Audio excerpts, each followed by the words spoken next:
everybody, thank you for downloading this episode of We Got This with Mark and Hal, recorded live at DragonCon, which means it's a live recording. And sometimes the sound booth at a live recording has some issues. And there are issues here. They were out of our control, but Ken has done his best. And believe me, it is killing him how it sounds, to make it sound as good as possible. So please enjoy this special live episode of We Got This with Mark and Hal.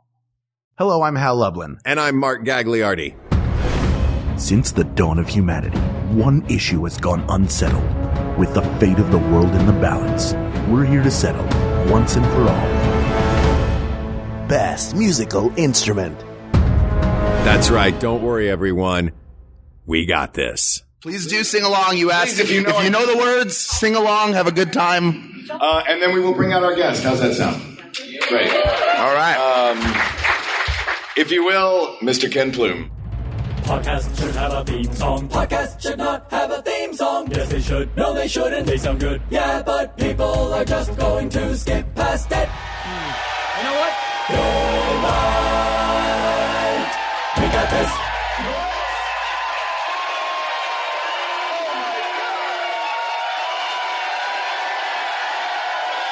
Thanks, everybody.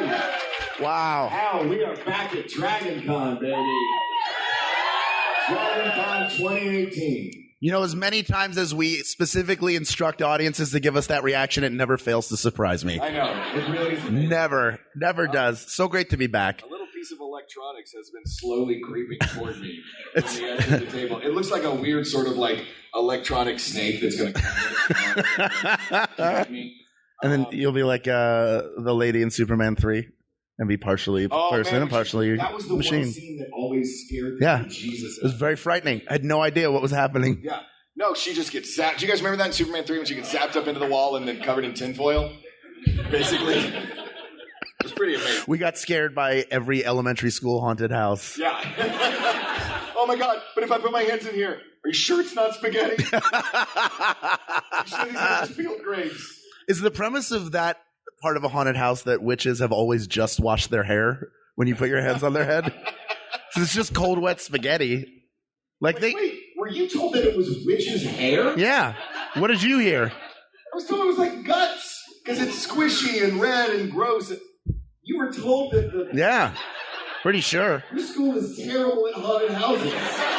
I went Where to were you told that the peeled grapes were? I don't want to know the answer. fruit salad. So, Hal, let me ask you a question. Go ahead. Have you ever gone to see a symphony? And not Symphony Sanders, the star of Welcome to Night Vale, but an actual symphony orchestra, and looked around and went, there's a lot of instruments up there.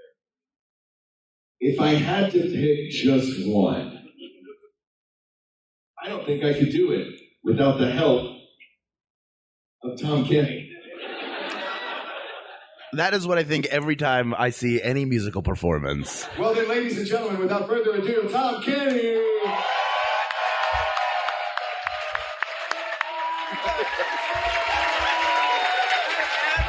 Hi, everybody. Where do I go? Wow. Right here. Now we're three white. Now we're three white guys who think they're right. That's right. Thank goodness. More of us, finally. Yes, finally. One of us. One of Gooba Gabba. We accept you. Oh man, that movie is freaky. Oh, absolutely. Todd Browning's Freaks or Freaked? Which was it? Freaks. Yeah. Freaked was the one that came out, the remake that came out with Bill from Bill and Ted. With Alex Winter wrote and directed that. Keanu Reeves is in it as Wolf Boy. And it's use real freaks. No. Original, like the morbid fascination of that Yeah. movie. When occasionally you would see it on late night TV when I was a teenager would be that they really had real pinheads and stuff like that. And Yeah. it was just like, wow, Siamese twins. Like, The freaky dang. movie. Yeah. But we're not here to talk today about Todd Browning's I don't know what we're here to talk about. We are here today to talk about musical instruments. Now, you are a music guy. Ish, yeah. I'm music adjacent. What do you mean ish? I know really. You know good every band, every musician, and you have a band. Oh, a music guy. Yeah. Yeah. Did any of you come last night to the ballroom and watch the show? Yes. Oh, thanks, guys. It was fun, right? Yes. Tom has a band called Tom Kenny and the High Seas. The band director of which was also the musical director for Thrilling Adventure Hour, Mr. Andy Paley. Musical genius. Jolinda Palmer, Brittany Westover, the Damsel, like just fantastic band. The music is great. Tom is an exceptional frontman. But you're like, I think there are so many voiceover guys. You, Billy, like you are musicians, love music. I was in bands before I did that other stuff, but yeah, it's just like, you go, I don't know that a 56-year-old man should be acting like Lex Interior and Iggy Pop, but why not? Go for it, cutting myself. Iggy Pop's a 70-year-old man. I know, but have you ever been close to Iggy Pop? Can't say that I have. I was kind of standing next to him once, and he's like, cut, but he's also like, he's got the wino tan, you know what I mean? He looks like somebody who lives outside. Yeah. But he's cut. He's like a wino with superpowers. Yeah. He's the guy on Venice Beach that charges you to take pictures with his birds. Yeah. I think that was Iggy Pop. Yeah, that was him. Yeah. Yeah, you were standing close to Iggy Pop, Howard. You didn't even know it. I had no idea. I just wanted my picture with these birds. It is paired as Polly Pop. That's right. By the way, somebody asked earlier my favorite costume that I've seen at Dragon Con. And I have to say it was Bootsy Collins and his wife, Princess Peppermint Patty, dressed as themselves, who were able to walk the floor without anybody mobbing them because they're in giant elaborate costumes all the time. But here, that's camouflage. Now they're in like the trench coat and top hat in like a 40s movie when somebody disappears into a crowd of business folks. That was the best. Yeah, well, and Bootsy, like, I got Bootsy in, with the help of Ken Bloom. Yes. Like, Bootsy Bootsy was like, hey, I'm thinking of coming by the con. Do you think me and my wife, Princess Peppermint Patty, could come? And I'm like, I'll see if I can get you some passes. So, I'm like, he's not going to show up. Bootsy Collins is not going to show up and just to come to my booth and hang right next to your booth and hang out. And like, here comes Bootsy Collins, full regalia, walking through the crowd. And it was like, wow. And people just thought it was somebody doing awesome Bootsy Collins cosplay. Which is, hide in plain sight, Yeah. That's the way to go. He had a ball, man. Bootsy's cool, man, because he's always Bootsy. He's always himself. He's always in character. Yeah. Like he showed up to rehearse for the ICs. We played with him at San Diego Comic-Con, and he showed up like we had a practice like at 10:30 at night in Burbank in a funky little practice, band practice place, and like he showed up. Bootsy. As like full regalia? Yeah, with a top hat with a skull on it and like all this stuff. He's like, hey, that was the first time we ever met him. And he was like, yeah, I've just been chilling at home all day. I love people that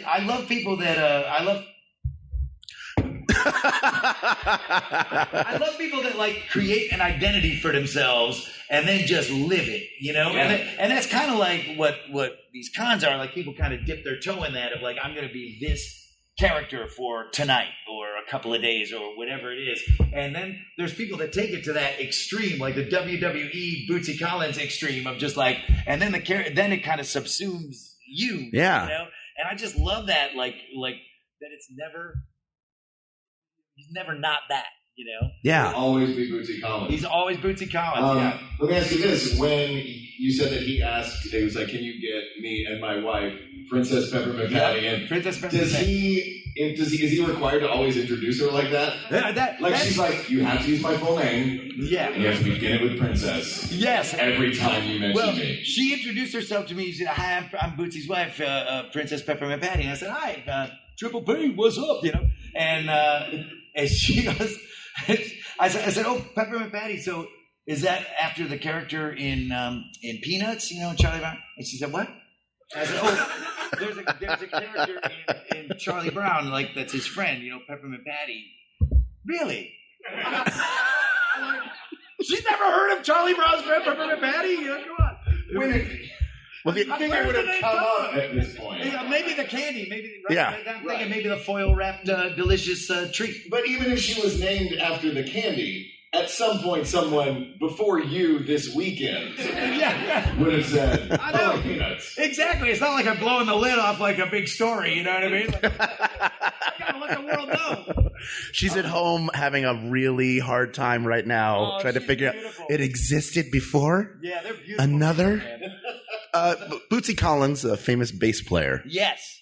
Fantastic. He's a great drummer too, which a lot of people don't know. Would you say the bass guitar is an underrated musical instrument?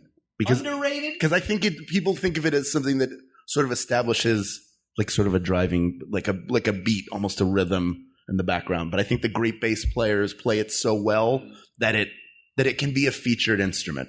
You're right. You're talking electric bass? Electric bass or a stand-up, like in a jazz trio, a stand-up bass. You don't hear it until in a jazz trio in particular, you don't hear it until the solo, and then all of a sudden this guy or gal rips off an incredible bass solo, and you go, "Oh, I've overlooked this instrument," because in a traditional rock band or even a jazz trio with a guitar player, the bass kind of sits in the back. Yeah. It feels like the bass. The guy's all laid back, right? But like in rock and roll or whatever, like I don't think the bass gets a lot of love because it's only got 4 strings. So people say, how hard can that be? Yeah. And you know what I mean? 4 strings.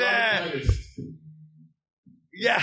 You know, like one note at a time. But I feel like I don't like overly busy bass. No. The bass is the foundation of the house, and you don't necessarily want the foundation of the house to just suddenly for 4 bars to get funky. Yes. And really, there should be no bass solo ever unless it's My Generation, right? Unless it's John Entwistle, you know,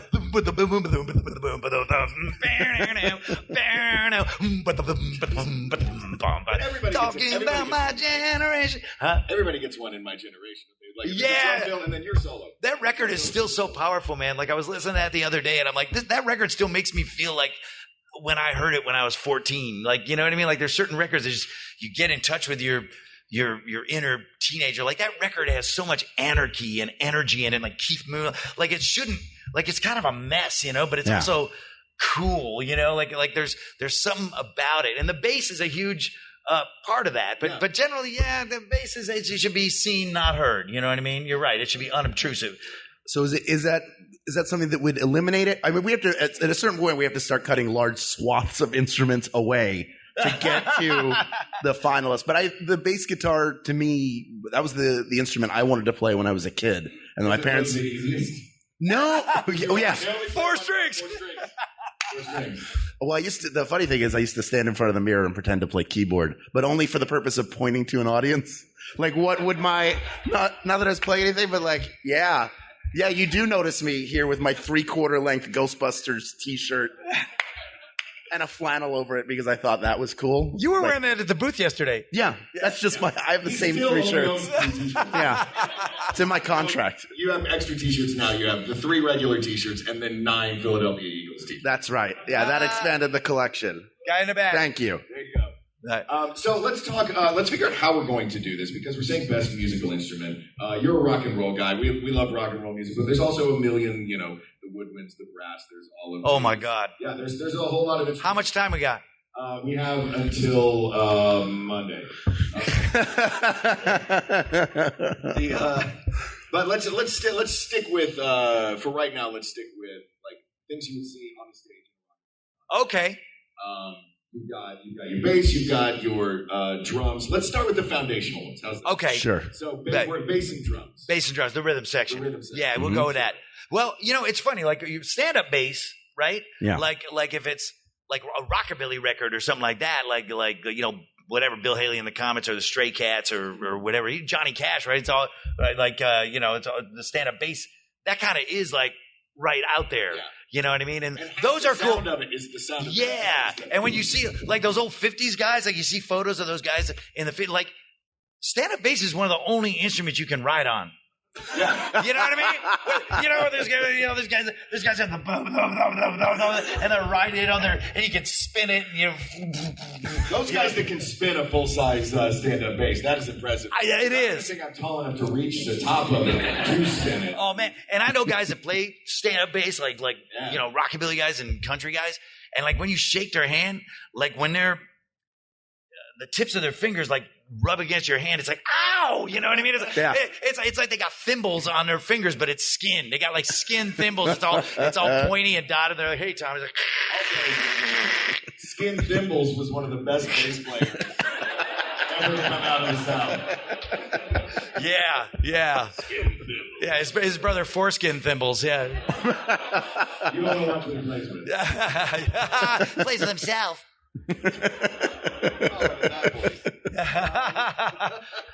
I didn't say the character's name, so that's good.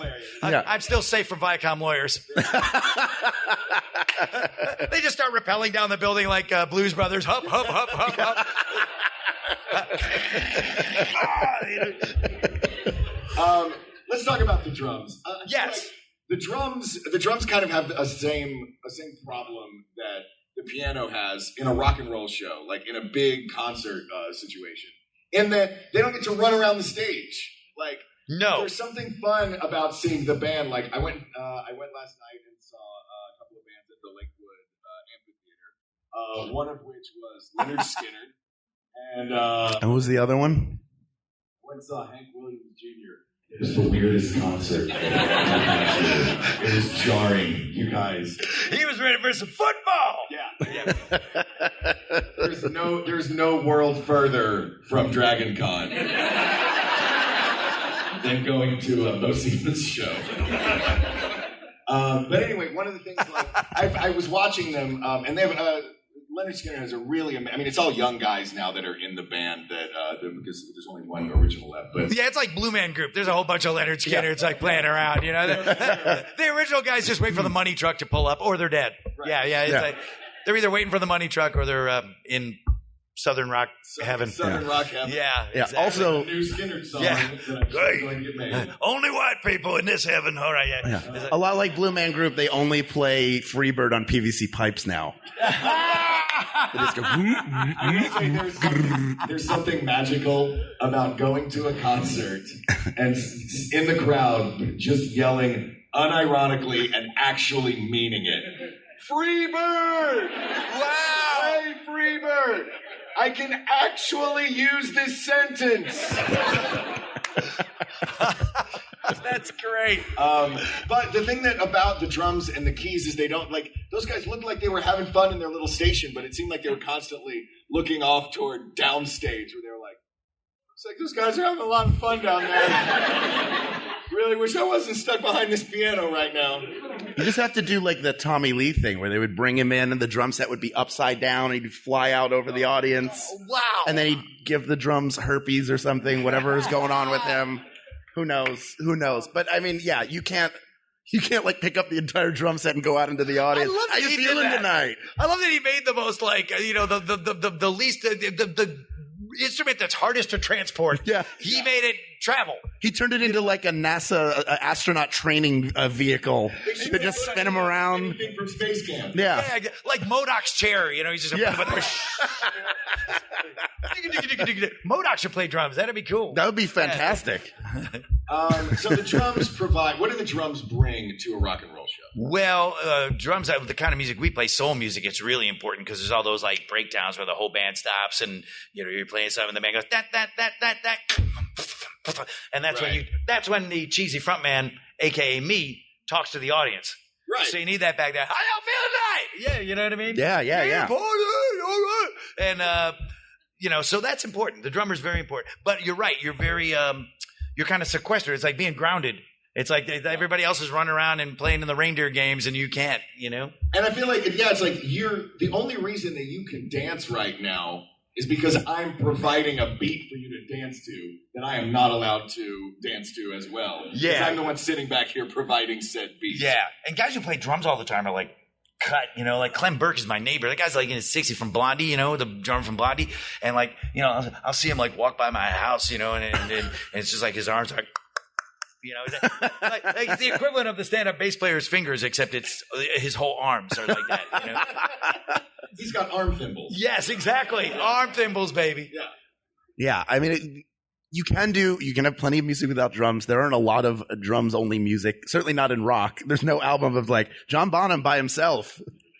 Yeah, nobody. Look at the in a mellow mood. Soundtrack to Birdman. Yeah, but then there is drum music around the world. Sure. That requires no other instruments. You could have steel drums by themselves. You require nothing Japanese else. taiko stuff, it is that stuff's crazy. A lot of African drums, that's where it all comes from. Yeah, because it's percussion with tone to it. Right. Yeah. So the drum in general, I mean, are we talking just about rock and roll now? Just what you would have on a rock stage? It seems like we sort of narrowed it to rock and roll, but I was gonna. We'll find something in rock and roll, then we'll expand it. So guitar. Here's what. Please, no, you look like. No, I didn't. Well, no, I was just thinking that like guitar's a really cool instrument, but a lot of guys that play guitar are kind of assholes. You know what I mean? The guitar by itself, it's kind of like, it's not the gun, it's the person that shoots the gun. You know what I mean? The guitar. Guitars don't kill people. Crummy guitarists do. Like, I think because guitar has always been like the front and center instrument of rock and roll, it kind of leads to like a certain megalomania on the part of people that can really do it well. That's what I like about in Tom Kenny and the High Seas. Our guitar player sits down. Like, because we're a horn band, we're not, so the guitar is to a large degree, is more of a rhythm instrument, and I kind of like that, like those old 30s swing guys, like Sweet and Low Down kind of guys that like just sit there and then like, Django Reinhardt guys. Django Reinhardt didn't have a flying V dangling down next to his crotch. You know what I mean? He did, but it wasn't a guitar. Yeah, it wasn't a guitar.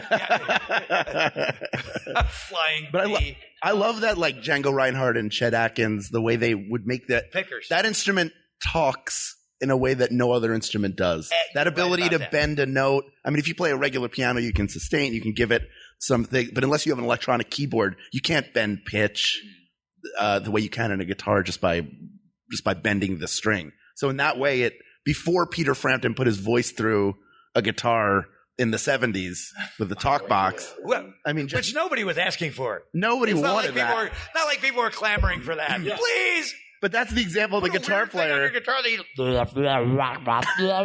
like, what is that? It's like if Charlie Brown's teacher was an instrument.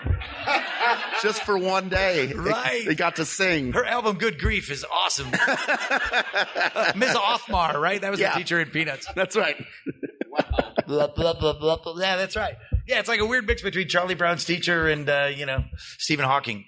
Yes. Yeah. They came together. But that idea, that's the ultimate, like, I'm the guitar. You know what would make this even better? My voice. I'll add it to the guitar and together we'll be unstoppable.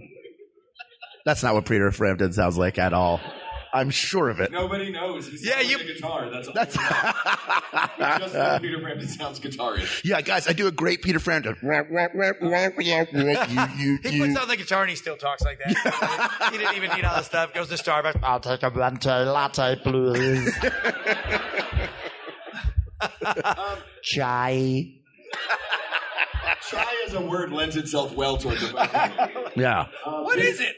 There's something about, I think, the piano and the guitar that is beneficial in that they have, unlike other instruments that we can talk about, I feel like they can be done, like one person with one instrument can perform an entire show, can move an audience, can create the most music. Guitar and piano? Between either like just a guitar and a voice or just a piano and a voice or just a piano. You know what I mean? You're right.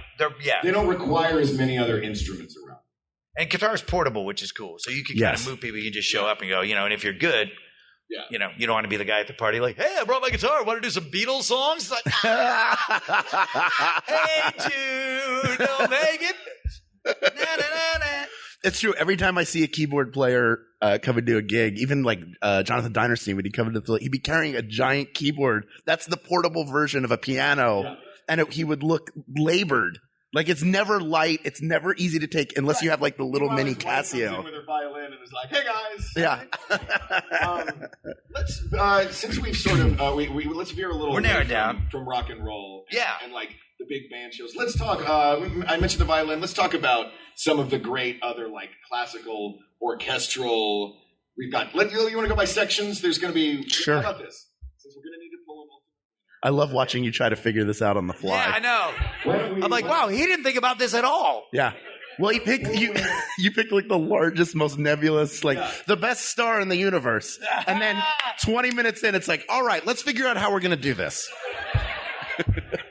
Let's confine it to the Milky Way. Only stars that are in the Milky Way. Let's narrow it down. All right, here's what we're going to do.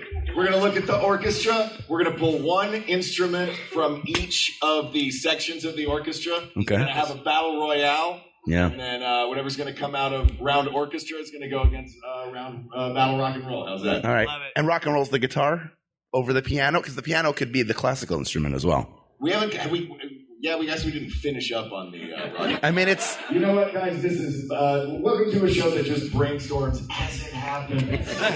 That's what I thought this was. But you know what instrument really sucks, though, as long as we're talking about guitar and keyboards? A Guitar. Those are so stupid. So I'm going to get off our stage. Do you have one?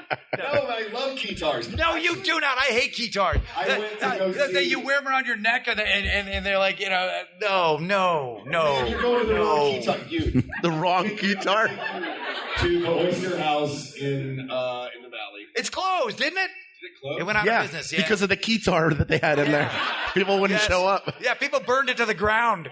No more guitar. And a house band that was a guitar trio. Was it really? Guitars. Okay. Yeah. What were they called? The three guitars. Yeah. They didn't. I don't know that they had an. They were called, That is so. I can't believe it. They were called Too Much. Too many. Well, the nice thing about it is all they are is synthesizers. So Yeah. it basically became like all of the songs that they played sound exactly like the new wave versions, the originals, because they've got all the little bells and whistles in there to make it happen. Right. Don't you love me, baby? Don't you want me, baby? So we That got to kind of figure stuff. out what's going to go up against the guitar. In the Guitar's out. Sorry to tell you, the Oyster House is closed. I think I'm right about that. Somebody check on Yelp and see if it is. Yelpers report this establishment is closed due to excessive guitarism. The maitre d' was 150 years old, and he it was just one real quick. And he was the new guy. Yeah. And he looked like Milton Berle. And when you would walk in, a buddy of mine and I went, and he was like, "Oh yeah, let me take you to your table." And it takes him an hour to turn around. And then he starts walking down the lone aisle in the thing, and we're almost to our table. We see our table right here, and he stops to talk at another table, like, "How you guys doing? Is everything delicious?" And we're just standing there like, "Can we just go around you and sit down?" But we stood there for about 10 minutes. 2 hours later, the maitre d' will still show you to your title. Anyway, so let's finish up the rock and roll. We'll pull one out of rock and roll and one out of the orchestra. I like it. Sure. That's a plan. Is it the guitar?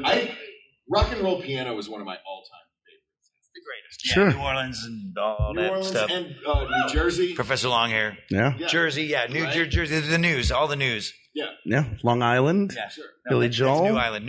That's The New Island. Yeah. New Island. Billy Joel. Newfoundland. Newfoundland. Yeah. Newfoundland. Oh, I heard they're playing harpsichords in New Amsterdam. I don't know. What do you guys think? Maybe the portability of the guitar. The fact that you can put on a rock. I've seen Ted Leo put on a rock and roll show that's just him. holding Yeah. the guitar. Yeah, Jonathan Richman too. Yeah. Just commands a whole audience with just a drummer, a little teeny drum kit, and then him just playing guitar. Yeah, I think guitar. Yeah, I would agree. One of my favorite guitar things I've ever seen is Ted Leo playing "I Want to Be Your Lover" by Prince on the JoCo cruise. They did like a tribute to Prince, and he was playing the guitar bit. I was like, I forgot how good. It reminded me of how good a guitarist Prince was. Yep. Because with everything that he did, he was also a super talented musician. I saw a video recently. I was talking to Tom about this backstage. I know it's not new, but in 1983, James Brown was doing a concert, and they're at the end. They're doing the jam. And at a certain point, he looks out in the audience and goes, "Ladies and gentlemen, we got a special guest in the audience tonight. Let's bring him up here, Mr. Michael Jackson." Michael Jackson comes up. He's just there to watch, but he's in the full epaulettes jacket. He's got the giant sunglasses all done up. He comes up. Bootsy-esque. Bootsy-esque. He sings a line, then dances like James Brown, then whispers something to James Brown. James Brown goes, "Ladies and gentlemen, we got another special guest in the audience tonight. Prince. Let's get Prince up here."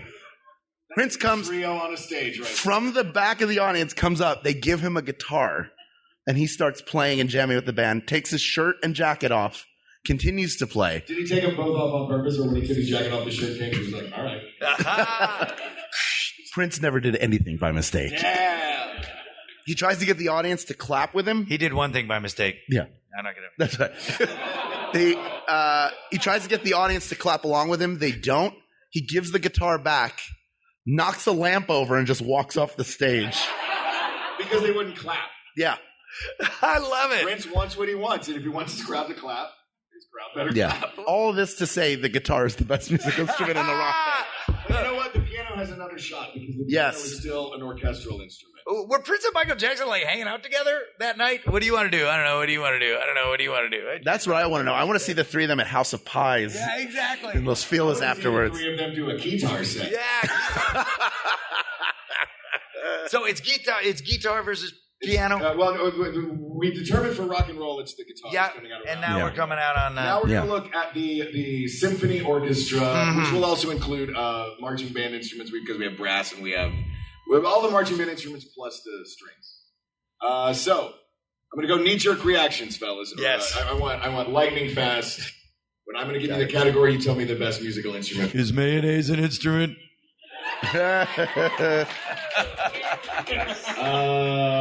Woodwinds. The clarinet. Oboe. So does this become battle clarinet versus... No, you have to say bassoon so that we can really get into it. That's what I meant. Yeah, bassoon. Here's why it's the bassoon.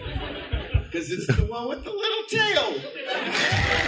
It's got the little tail on it. Vestigial tail. Yeah. It hasn't quite evolved yet. You know, the tail's still hanging down a little bit. You know that there's a joke, and I guess it could apply to anything, but I know it is a bassoon joke, which is what is the difference between a bassoon player driving in a car and a frog driving in a car? The frog might be driving to a gig. Yeah. I don't believe that. That is just a joke that I heard. If you play the bassoon, I love it. I love it. I'm sure you have many gigs lined up. Do you think that a bassoonist's parents, when they're like, you know what? I think the most lucrative thing for me to do right now is go to college and study bassoon. Listen, you're always going to have a job as long as they're doing Peter and the Wolf somewhere. Yeah. All three of those have a job, including, and then a flute. You'll be the grandpa. Right? Yeah. No, that's a wolf. Yeah. Yeah. Oh, yeah. I can't remember. The grandpa had like a real bummer of a motif. It's a guitar. Yeah, he was guitar, yeah. Oh, he's really hating on the guitar, man. It's really, really upsetting. Sorry, man. Yeah, I feel like the woodwinds, they get a lot of, if it's not the violin, they get the melody job. They get they're the unsung melody heroes. Yeah. Yeah, I think that's fair to say. But I like the clarinet. Yeah, that's true. The old licorice, the old licorice stick is pretty cool. What? Is that what they The call old it? licorice stick. You don't know that? Man, you know every jazzy. No, because I know Squidward. He plays the clarinet. He goes, hey, let me limber up on the old licorice stick. You know, like we're always putting him like Squidward, like trying to be cool and jazzy. Like is always good laughs. You know what I mean? Because he's such a square. Yeah. By the way, apropos of nothing, but did you ever see? There's a cartoon called The Three Little Bops. Oh, Do you know that cartoon? It's an amazing cartoon. You got to look it up. And Stan Freberg narrates it and does all the voices. And it's about the three little pigs, and it's three little pigs that are like all jazzy, like Dizzy Gillespie, like kind of guys. And then the wolf is like this total square that's always trying to sit in with them. No. Yeah. And then he's like, no. Yeah, called The Three Little Bops. So it's kind of what we're talking about. It's like the wolf would show up with a guitar, you know what I mean? He goes, oh, God, no. So, but yeah, The Three Little Bops. Look it up. That's my favorite, maybe one of my top 3 favorite cartoon shorts ever. It's like, I don't think it's a Warner Brothers one. It's like an MGM or something like that. But Stan Freberg, he was a total music guy. Yeah, I was going to say he loves his music-based comedy. He had one of his sketch albums. There was it's those, you know, that iconic image of the three, like the guy that's got the thing, and there's the fife and the flag and the drum. Yeah. And it's the American Revolution. One of his bits was just the drummer only played jazz, and the other guys were like, "We're trying to march." I like the idea that he only does jazz. So simple, so beautiful. Such a beautiful concept, you know. So are we pulling now the flutes in the woodwind section as well? The flute could give a clarinet a run for its money. Are we sticking with the clarinet? Yeah, I had a sister that used to play Jethro Tull in her bedroom all the time, records, you know. So yeah, I'm not going with flute. I'm digging clarinet. I think clarinet really is. I agree. I think clarinet feels like a band leader instrument too. Yeah, it could be New Orleans in a marching band or at the front of a jazz band, like a jazz orchestra, or it's a very versatile. Sidney Bechet, all those New Orleans woodwind. Like early. That's the wood. Clarinet. There we go. Effectively chosen. Let's go. Woody Allen, one of the greats. Yeah. Let's move on to the brass section. Great. Because you've got the. Nauseous here. Were you just sitting back quietly doing a Woody Allen play? Let's talk about brass instruments. All right. You're the guy to turn to for this. Yes. Yeah. Well, in the high C's, we have 3 saxophones. Yeah. And that just sounds cool. That's how Little Richard did it. You know what I mean? But again, if we're not limiting ourselves to rock, I just tend to go to rock and roll and soul place. Right. But brass instruments are. Yeah. I almost said instrumental in that. Wow. You should have gone for it. You busted yourself. I busted myself. You know what's cool about like all those, the whole brass section? Those things, the way that they're engineered, they're so loud.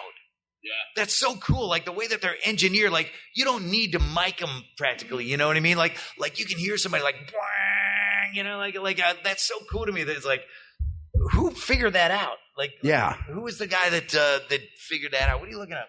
I'm trying to figure. Okay, I got it. I was looking up a specific brass instrument. Sorry, I'm thinking about dinner. I'm going to be ordering dinner in 6 hours. I'm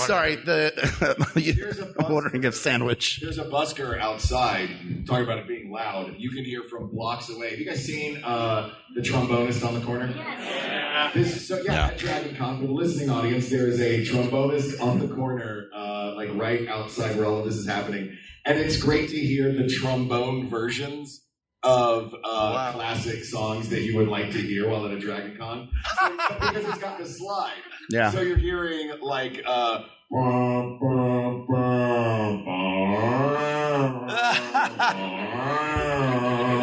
all the like kind of boingy versions of John Williams music. Is Trombonist on the Corner the sequel to Fiddler on the Roof? Yeah. Okay. If you loved Fiddler on the Roof, go see Trombonist on the Corner. And Guitarist in the Dumpster, a trilogy. Convention. No guitarist is ever a rich man. No. Diddle, diddle, diddle, day. No. I'm a big fan of the trumpet. Yes. Our good friend Jordan Katz is a trumpet player. Not only the Furface himself works well in rock, classical. He works a ton on hip hop stuff. Yeah. Yes. Sort of De La Soul. Yeah. You hear trumpet in a lot of stuff, but I'm going to pitch my favorite, which is the flugelhorn, and I'm going to tell you why. Because the word is flugelhorn. Yes. That's you have to say it in a Jerry Lewis voice. Flugelhorn. Hey, it's a flugelhorn. Don't touch my flugelhorn. Two words. Chuck Mangione. Rochester, New York, baby. I was the right age that when I was young and could not choose the music we listened to in the car, that my parents would pop in the cassette of Feel So Good.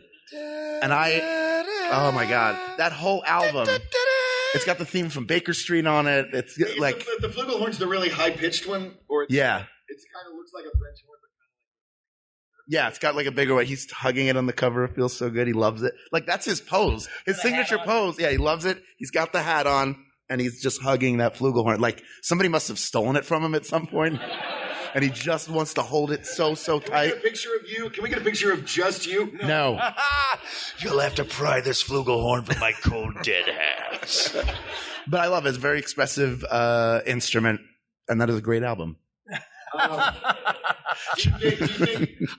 want to take a ride with your parents just so I can hear it. Let's go. We can listen to that. And what time are they picking you up here? Flora Plorum? Was that her name? Flora Plorum? Who? I can't remember her name. Flora Purim, yeah. It's the Fiddler on the Roof thing. He's going all Jewish now. Yeah. She dressed up as Haman and sang jazz standards. No, it was another like album. And then if I got to pick, it was the Muppet Show cast album. And those are the 3 things we listened to when I was very, very young. Wow. That's it.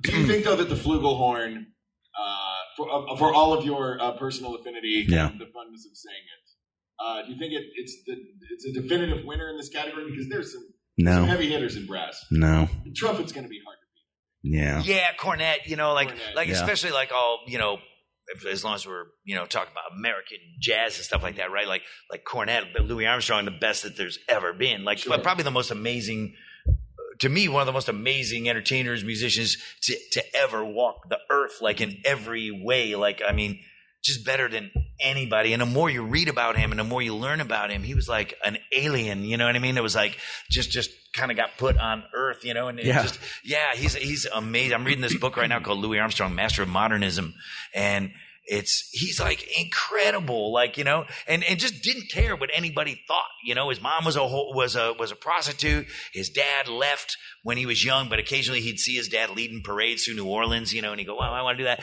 And then he got when Louis was young, like a preteen, you know, he got caught firing a gun into the air on New Year's Eve, which I guess was a pretty common thing in New Orleans back then. You know, you just shoot a gun up in the air. A cop grabbed him. He wound up in the colored waifs' home. Wow. Where he learned to play cornet, right? And you know, like European style. Like he was one of those. Cornet and trumpet? I don't really know. I think they're kind of similar, but I'm sure music heads would probably know a little more. But somebody can Google that. But he.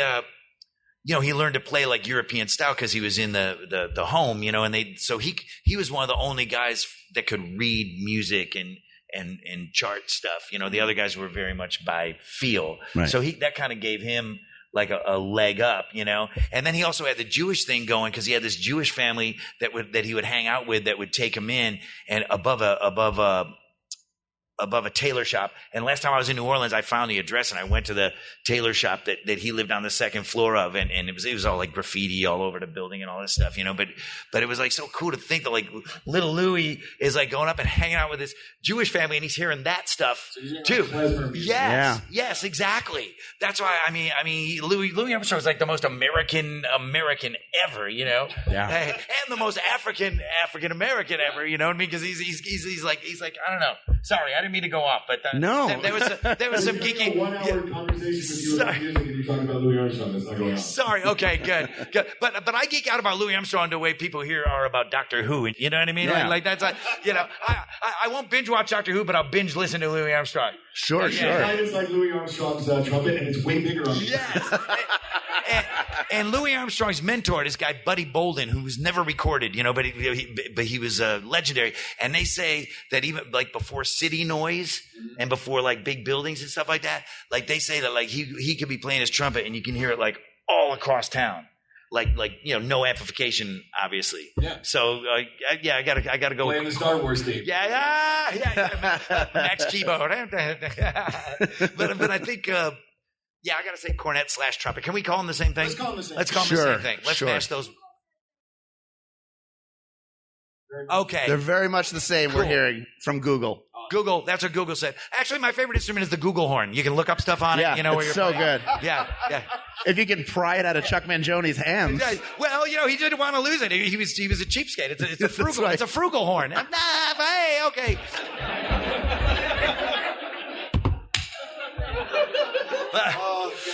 Thank God they brought us a pitcher of water and no cups. That was nice enough. I've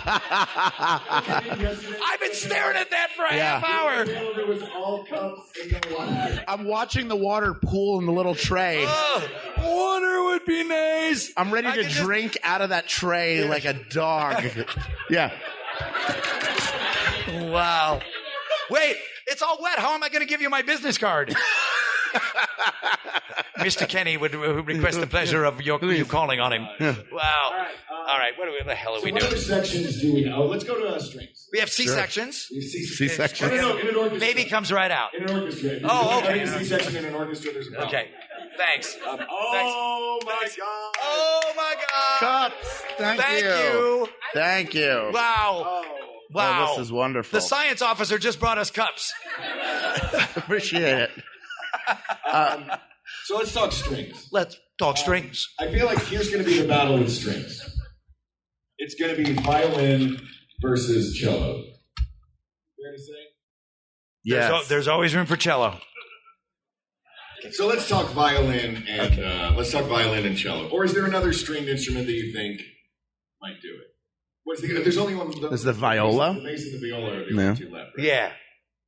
Spolin. No. Sure. One is the improviser's instrument. Yeah.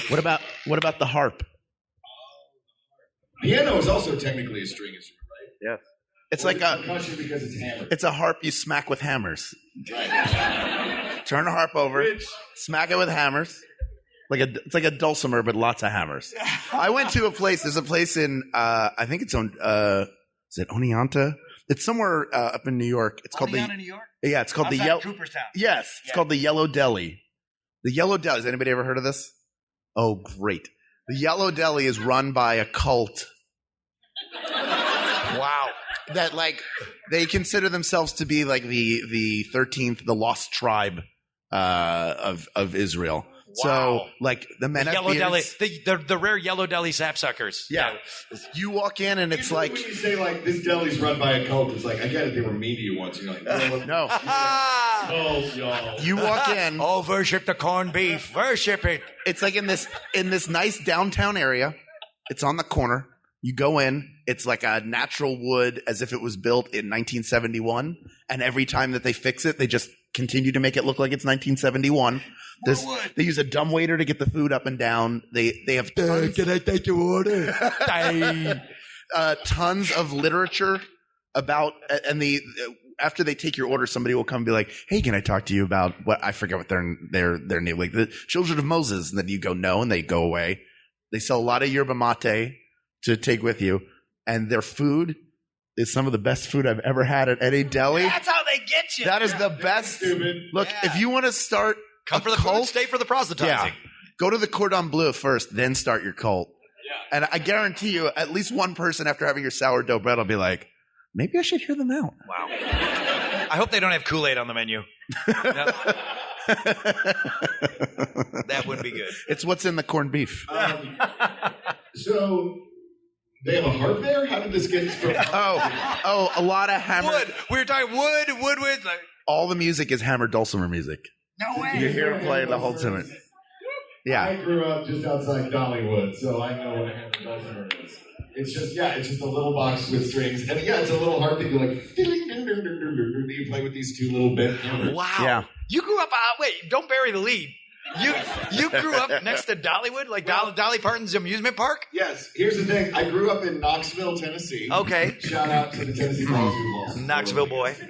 I'm a Tennessee boy. It's where the University of Tennessee is. It's a wonderful city, and yet more people know where I'm talking about when I say I live just outside Dollywood. They're like, that amusement park with the roller coaster shaped like two giant boobs, it's like people say that they're from New Jersey. People who are from New Jersey say I'm from just outside New York. Knoxville is the New Jersey of Dollywood. Yeah. By the way, every single musical instrument we've named, Dolly Parton can play. Because I saw her in concert. Better than anyone else. She's incredible. She's the greatest. Yeah. She has she plays yakety sax. Yeah. On the saxophone. The last country star. Then tells the audience, she's like, I think I can play this backwards. If y'all want to see me play it backwards, the crowd goes crazy. And then she turns around so she's not facing you and plays yakety sax again. Kills. She is. Kills. You mentioned sax. Come on. I forgot about this. I didn't even think about this. That gloomy Gus Morrissey doesn't have an amusement park, does he? Yeah. I'm sad. I'm Morrissey. Mobyland. Yeah, that's fun. Because I just remembered this, this one, because it has a reed. The sax is technically a woodwind, right? Yes. Yes, sir. So we're going to hold on to clarinet? Yes. Okay. Yeah. Sax. We have 10 minutes left. Yes, we're going to hold on to the clarinet. Yeah. So we got the clarinet. Are we going violin or cello? Violin. Violin. I would go violin as well. Portable fiddle. And the fiddle's like a country violin. Yeah, the fiddle is a violin I call it fiddle. with a lift and bigger tires. How many fiddles did you see in the Bocephus concert, Mark? I saw Bocephus. Oh, man. He was a snake oil salesman, you guys. He goes out there and he starts yelling, "They think Bocephus can't play a fiddle." And they're right, because he's doing this. He's like sawing on a fiddle so fast. He's playing so fast. And I was like, his left hand isn't moving. He's just playing the same chord really fast for 5 minutes and talking about how great a fiddle player he is. Wow. In the third person. That's evil. The devil really did go down to Georgia last night. Wow. So it's the violin. All right. Yes. What other sections do we have in the orchestra? We've got the woodwinds. We've got the clarinet. The violin from the trumpet from the brass. Percussion. We did that. I think that's enough. Yeah, well, sure. The triangle. It's a cut down. Yeah. Kettle drums. We're doing some belt tightening here. We're slimming down the orchestra. Yeah. All right. More cowbell? Cowbell. More cowbell, yeah, cowbell. What about the cymbals? The one guy who hits the crash cymbals together? But it's big, and he gets the best moments. Yeah. Yeah. Isn't that what you wanted to do when you were a kid, though? Like, you just watch the guy, you just get that slam crap together, you know. Yeah. The kid, the most problematic kid in the class was always the one that was like, Yes. I'll take cymbals. Okay. That'll help Timmy with his anger management. Yeah. All right, so it sounds like we've got some contenders. Let's do our one by one. What about the piano? You want to pull the piano out of an orchestra? Put the piano in there. Because Billy Joel, I saw him give a lecture once, and he was like, any good song I've written will work as a classical piece. That's how I know when it's a good song. Yeah. And then he took songs of his and turned them into classical piano pieces, and they sounded beautiful. So the piano is a very versatile instrument. It would be odd to me if the piano didn't. I'd like to give the piano a bye to the finals. Yes. Right. Okay. So we're in the final stretch now. We have our finalists. We've got, and we'll eliminate them one by one and give them a proper send off. How's that sound? I like it. Sure. By the way that Billy Joel pronounces the word piano in the song Piano Man disqualifies him for me. He says piano? Yeah. Piano. There's a song, you're the piano man. What's a piano? Like Piano Reeves? You know, what is that? You know, it's like... That's the Mid-Atlantic. Tonic and gin. Who does that joke? There's a comedian that does the joke about, like, tonic and gin. Making love to his tonic and gin. It's like, nobody calls it a tonic and gin, you idiot. It's gin and tonic. Also, nobody makes love to one. Well, you know, what happens at Dragon Con stays at Dragon Con. I've seen some weird crap here over the last few days. There's some of like Eyes Wide Shut party happening where the next morning it's just a ton of bottles outside of the room. We know. All right, so we have the trumpet, the piano, the guitar, the clarinet, the piano, and the violin. Is that yes? It? And that's the big five. Sure. That's what we're going in with. Yes. All right. So here's how we're going to do this. How figure out the order for this. We are going to. I need a pencil. One by one, eliminate. Oh, hold on. My wife is calling. Should I take it? Never. We have 5 All right. minutes. Hold on. I'm going to take this. How was your Eyes Wide Shut party last night? Jennifer. You think I didn't know what you were doing? Jennifer, we're doing the panel right now, and you're live on my watch. Say hello to everybody. Hey, everybody. Wow. This is like Dick Tracy talking to his wife. It's amazing. Tess Trueheart. That's hilarious. So I'm coming out of your watch. All right, we're almost done. We're picking the best musical instrument. Gut reaction. What's the best musical instrument? Guitar. Click. All right, I'll talk to you later, sweetheart. Okay. That's one vote from beyond. I think if you go first, then you, then me, then you. I think that works. Nope. Tom goes first. Tom, eliminate one of our finalists. Eliminate one of them. Eliminate one, give it a proper send-off, and then we're going to get... Yeah. Okay, run it by me again really quick. I'm like Dory the fish. I have no short-term... Violin, piano, guitar, trumpet, and clarinet. Damn, eliminate one of them? Eliminate one. I got to say violin. The violin. I got to say violin, yeah.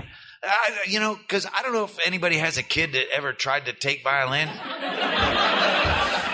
It takes you 4 years to even make it start to sound like you're not like strangling a coyote. Go up in here. You should practice more. And then they go up there.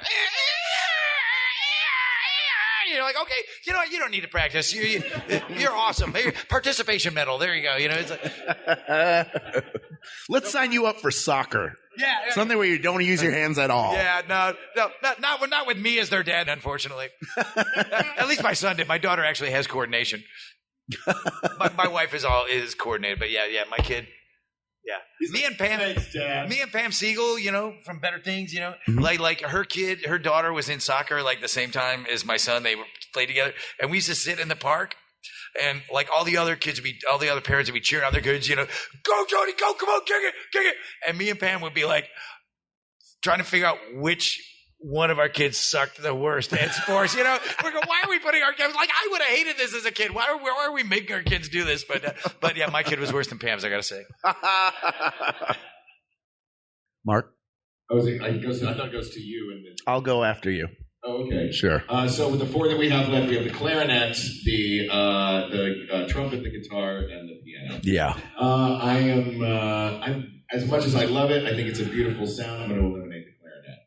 All right. I feel like we get more mileage out of the other 3. So it's nothing against the clarinet. It's great. It made the top 4. Sorry, clarinet. I love the trumpet a great deal, but not enough to put it against the guitar or the piano. Also, I feel like the trumpet is something to be played at me. It is a very assaultive instrument. Yeah. And my telling tales out of school, but my saxophone players in my band have a thing like an anti-trumpet bias. We're like, oh, is it, are we gonna have a trumpet tonight? Yeah, I think he's showing up.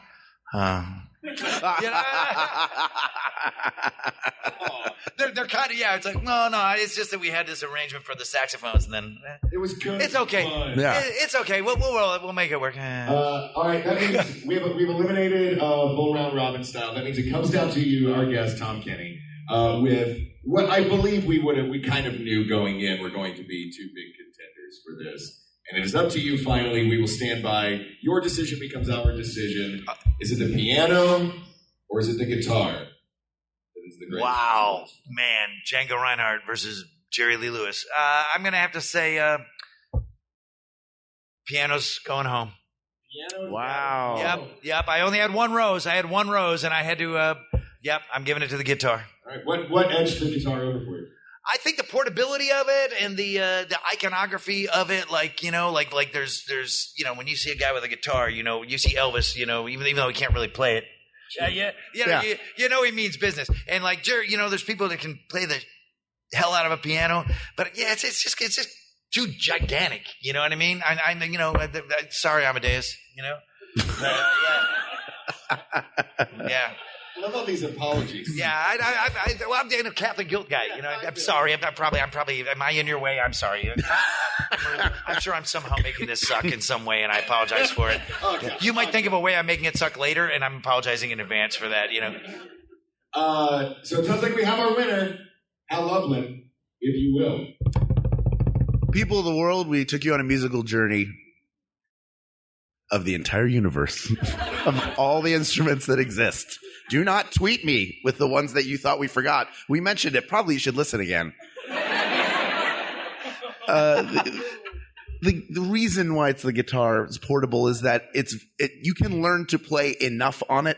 You can learn a simple blues riff in probably 5 to 10 minutes. And then that's enough for you to play with other people and enjoy music. 145, baby. 145. Or if you really want to get into it, you can learn more than words when you want to end a party and it's time for people to go home. Just pull it out, start playing that. Think of some of your favorite musicians, popular musicians. I guarantee you that the majority of them play the guitar, which is the greatest musical instrument of all time. Asked and as Peter Frampton would say. What would 70s porno be without... yeah, exactly. Asked and answered. There it is. Now, just a moment before you guys say your final goodbye. Producer Ken Plume. Ken Plume is the factor the whole time. I never get to do this in an actual episode. The Three Little Pups was, in fact, a Warner Brothers cartoon. It was. Thank you. By the great Chris Freeling. And also, the Oyster House was closed for renovations. It is now open. Those renovations removed the keepers. Wow.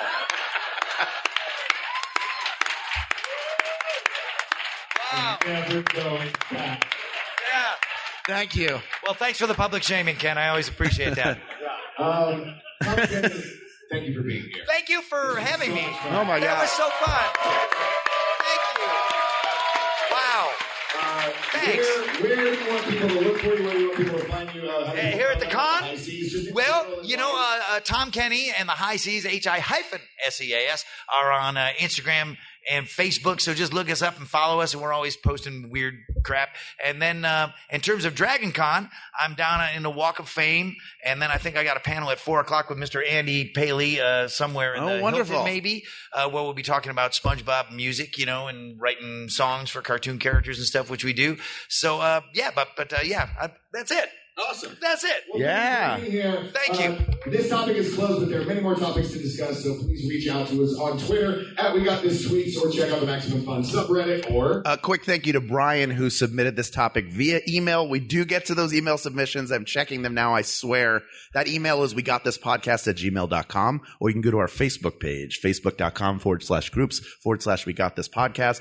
Big round of applause for producer Ken Plume, who is here in the room. As always. Yes. Thank you to researcher Kate McManus, graphic designer Uri Kelman, and QA engineer Jen Alba. And thanks, of course, to our musicians Jonathan Dinerstein and Mike Furman for our score and theme song, respectively. And thanks to you, our listeners, who many of whom are in this very room right now. Yes, give yourselves a round of applause. Listen to that. Just listen to that. You give us an excuse to get together with guys like Tom and have a great time. So thank you. We appreciate you so much coming out and enjoying the show. We hope you did. For Hal Lublin, I'm Mark Gagliardi. For Mark Gagliardi, I'm Hal Lublin, and don't worry, everybody. We got this. We got this. Thanks, Phil. Thank you. Hello, listeners of Maximum Fun. I want to tell you about our newest podcast that tells you all about the truth of the flat Earth. Have you been looking out over the horizon and you've been thinking, wait a minute, this doesn't look round. I've been lied to my whole life. What is NASA doing with $52 million a day? Come on. We explode the myths.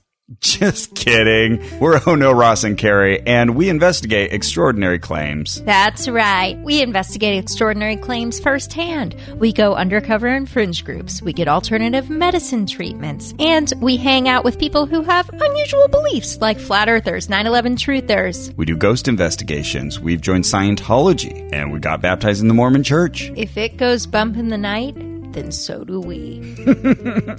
Why don't you check out Ono, Ross, and Carrie at MaximumFun.org?